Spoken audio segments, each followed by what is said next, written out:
Okay, we'll start with this. It would appear that Canelo Alvarez is set to become the first billion-dollar boxer, business manager predicts. Riyadh, Saudi Arabia, Saul Canelo Alvarez is set to become history's first billion-dollar boxer at some point in the coming year, according to his business manager, Richard Schaefer. The Mexican Idol kicked off his lucrative four-fight Riyadh season deal on Saturday night, but it wasn't pretty. The Ring Magazine champion spent 12 early morning rounds chasing William Scull around every inch of the ring at the A&B Arena and eventually claimed a comfortable unanimous decision, which made him a two-time undisputed super middleweight champion. It's what happened in the background of the lackluster showing. It was a lackluster showing for Canelo, like it was a lackluster showing for William Scull, but it was still more William Scull's fault than Canelo. Setting the stage for an undisputed showdown later in the year with Terence Crawford.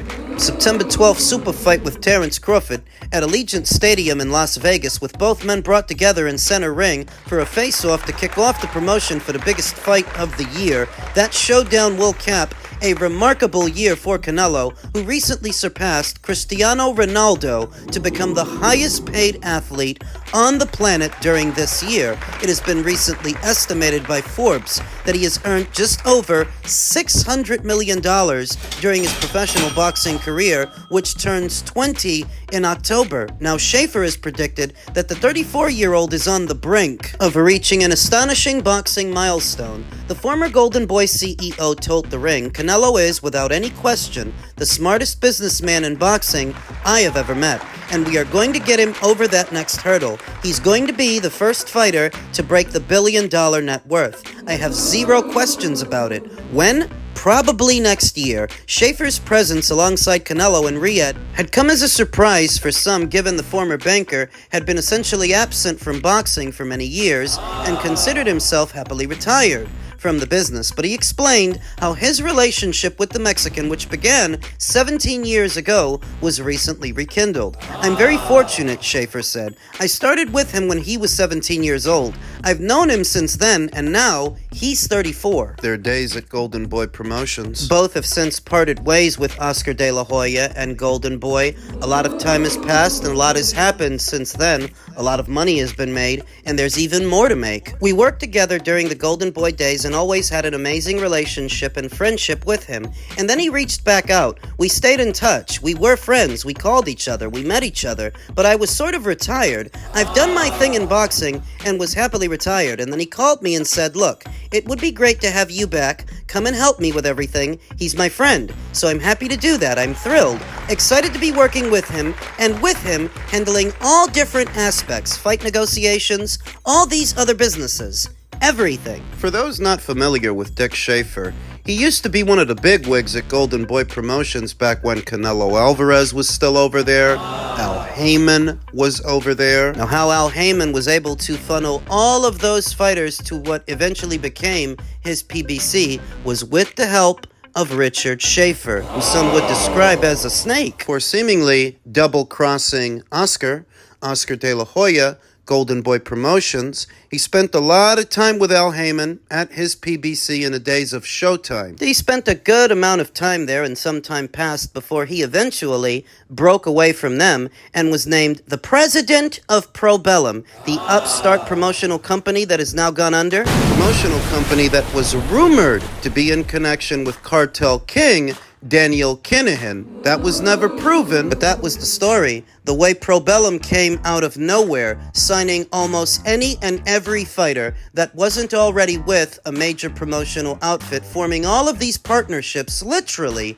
all around the world. Regional managers, promoters, fighters from all around the world. In a matter of months, they were everywhere, and at the helm of it was Richard Schaefer, the would-be president. And then you start hearing all this stuff about how it's really Daniel Kinahan in charge of Probellum, little more than just the money laundering front. He gets sanctioned by the U.S. government. And suddenly, everybody that had been associated with them starts to jump ship, Richard Schaefer included, who was the would-be president of Probellum. And up until recently, that was the last we had heard of him. That he had stepped down as the president of Probellum and went off to do other things up until Canelo brought him back. Back to boxing. It would be some years before Richard Schaefer was associated with anything in boxing anymore.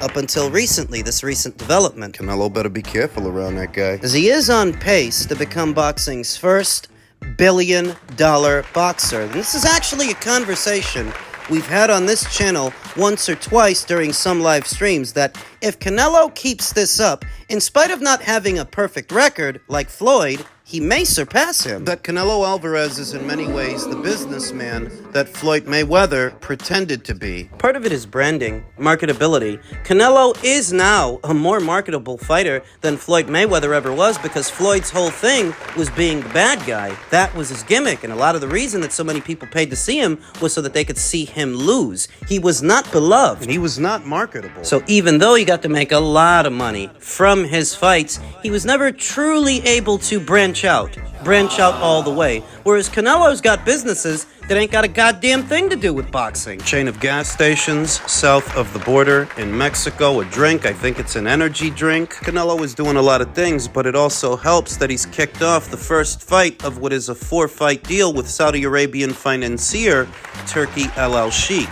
It's likely that's gonna get him over the line. He's built himself quite the empire outside of the ring, and inside of it, quite the legacy, but there still are detractors, angry at the aesthetic of Saturday's fight. Not just at that, all those people who wanted to see him fight David Benavidez to then see him fight this guy instead, that if the issue is William Scull being a runner, well, David wouldn't have ran. It all reminds me of Floyd Mayweather and all the criticisms they had for him, that it felt like there's nothing Floyd can do to satisfy everyone. There's nothing Canelo can do to satisfy everyone. Called Floyd a cherry picker like they call Canelo a cherry picker. Called him a businessman who's business-minded. Now they say the same thing about Canelo, even though they're very different fighters. What they have in common is lots of success. Look, you can't please everybody. Though it is true, Saturday's fight, given how it played out, was not appealing to anyone, not even me, and I'm a Canelo Alvarez fan, but I can't put the blame on the fighter who's coming forward and trying to make it a fight. You gotta put that blame on the other guy. You gotta put that on William Scull. William Scull, who said, honestly, after the 5th round, I felt like I was in control of the fight, and I was ahead. We were executing our plan, and no need to take any chances, just kept going all the way to the end. Oh, so he's acknowledging that he wasn't going to take any chances. That's what I figured. I think that's what we all saw. But some are trying to make that Canelo's fault. It's a partial view that it's okay for William Scull to move around, not try to land too many punches, and all the onus is on Canelo to land the scoring blows. That unless Canelo can catch him, Canelo must be losing. Why isn't William trying to catch Canelo? Why is Canelo expected to score one way and William is expected to score another? That's a logical fallacy. William is a target for Canelo, that's true, but Canelo's also supposed to be a target for William, and when you spend that much time circling away from him, are you even trying to hit the target? That works both ways. Now, I've heard it said that Canelo Alvarez himself could have done more to make the fight entertaining, try for more punches, but what you're essentially asking him to do is try for punches before he's in position to land them, so that if he does, he'd be open for a counter. The reason he didn't is because he'd be open for a counter. Leaping, lunging, and trying for punches before he's in position to land them against a taller, longer fighter on his toes, he'd be open to be countered. That's why he didn't. That's where I think Canelo Alvarez's age is showing It's not showing in his legs because he did a good enough job of keeping William Scull on the move by staying on top of him that William didn't even want to throw. It's not in his legs where it's showing, I'd say. It's in his output, or the lack thereof. It's Canelo's output that's diminishing. He doesn't waste punches, and he never did, but he is throwing less and less. That's how it was with Floyd Mayweather. When he moved up to welter in his mid-30s, he focused on accuracy and efficiency. He didn't waste a lot of punches either. Neither does Canelo, but that's where I think his age is showing. Even if he was never one for wasting punches, he still used to throw more years ago. The reason I think so many people hold him responsible is because, well, he's the A-side, he's the draw, he's the guy that everybody's here to see. Not William. They don't expect anything of William. That is the perception going in, but that's hardly grounds to score a fight because it's just as much William's job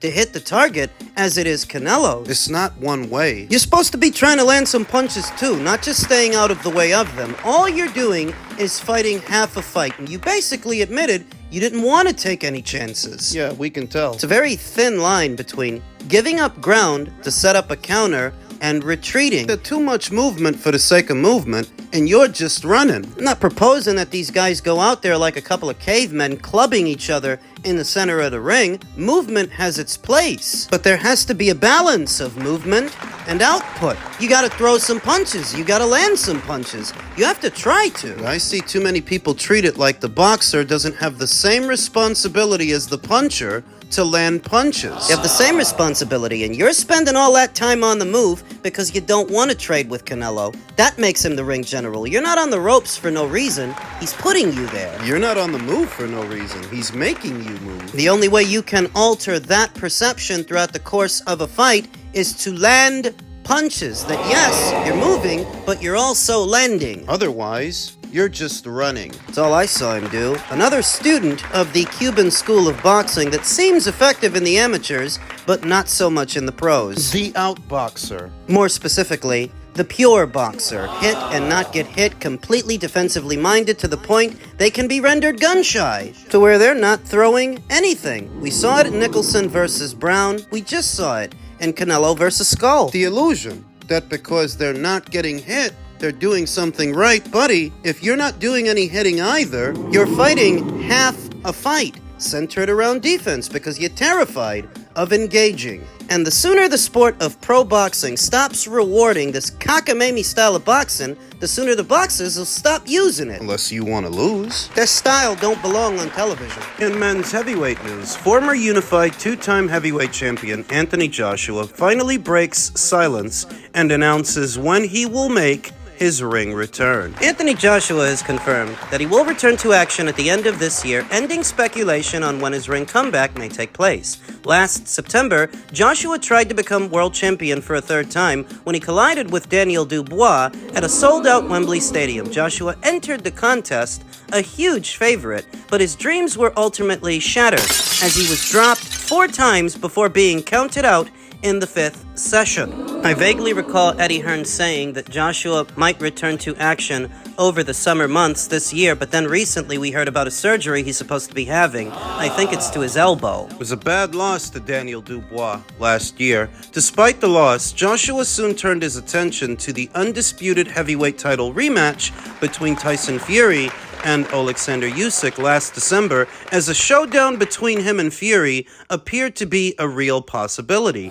Fury was beaten for the second time by Usyk, meaning that a long-awaited battle between him and Anthony could finally take place. Incorrect. Fury shocked the boxing world in January of this year when he yet again announced another retirement from the sport. This has left Anthony Joshua to explore other options with Deontay Wilder and a rematch with Daniel Dubois, both mentioned for the former champion despite no opponent being announced. Joshua has now confirmed that he will fight before this year is over, albeit only once. December, I will fight again, said Anthony when speaking to ESPN Mexico. That's when I want to fight again. I'll take some time, and I will go in December. I just want to get my body feeling good, and then I will fight. It's a simple job. His old buddy Deontay Wilder is set to have a comeback fight on Black Prime against little-known heavyweight Tyrell Herndon. You figure that if Wilder wins his fight and Anthony wins his, they can always do something with each other next year. There's no question that Anthony's got some miles on the odometer, and his career is winding down. It's coming to a close. But he still has a few options, not exclusive to a Tyson Fury fight that may or may not happen. He can always fight Wilder. He can always fight Jarrell Miller, the outspoken, overweight Jarrell Miller. It's another guy he can fight. Jarrell Miller was supposed to be facing Fabio Wortley very recently, but had to pull out due to a reported bicep injury, I think it was, or was it his shoulder? In any event, that is still a viable option for Anthony Joshua. Dillian White, too. They can always revisit that. But as far as his time at the top and becoming a world champion again, I just don't see it. I'm sorry. And I'm a fan of the guy. I have been for years. But at this point, I just don't see him becoming a 3-time heavyweight champion. The Daniel Dubois fight was supposed to be an easy one. He was heavily favored to win going in. So that when the opening bell sounds, he was never in that fight. He looked flat. Before the fight, I figured Anthony's going to stay on his toes, and he's quicker to the draw than Daniel Dubois. He won't have to chase Daniel. Daniel will come to him, and he can set him up for a big counter. It's not how it played out. It's not what we got. And look at how long it's taking him to come back. None of it tells the story of a fighter who stands a good chance of becoming a 3-time heavyweight champion in a landscape that is changing. I don't know that he can do that, but he can still fight, and he can still make money. There's plenty of money to make. A fight between him and Tyson Fury is still a hot ticket. Even if both of them ain't what they used to be. They're not champions anymore. It wouldn't be for undisputed. It doesn't need to be for you to sell it. Kinda like how Chris Eubank Jr. versus Conor Benn outwardly seemed like a novelty fight to a lot of people. To the Brits, it was a hot ticket. And it was the same with Amir Khan versus Kell Brook before that. They didn't have a belt on the line, but they didn't need one to sell it. You don't need that stuff to sell Joshua versus Fury. Still a big fight. All the extra time off would allow Anthony Joshua to recuperate, recover, get his corner situation in order. He was with Ben Davison the last time we saw him. I don't know for sure. I don't know for certain that he still will be when he comes back. You know, coming off a loss and circling the drain at the tail end of his career, he still has some options. Fights he can have. He can still make money. But I do believe that his time at the top is over. It's done. I don't see him becoming a 3-time heavyweight champion, but he can still be in 1 or 2 big fights. Seemingly in a perpetual state of self-improvement, bouncing from trainer to trainer to trainer throughout the years. I do feel like he's learned about as much as one can learn, and it's been about as successful a boxing career as you can hope to have. He's been a unified heavyweight champion more than once. He's made more than enough money to retire on. Proven himself enterprising throughout his boxing career that fiscally he should be all right after his boxing career ends, but make no mistake, it is ending. I don't think Joshua has more than 2 or 3 fights left in him. And depending on who it is he fights in those 2 or 3 fights, who says he wins them? Guess we can expect to see him back towards the tail end of this year.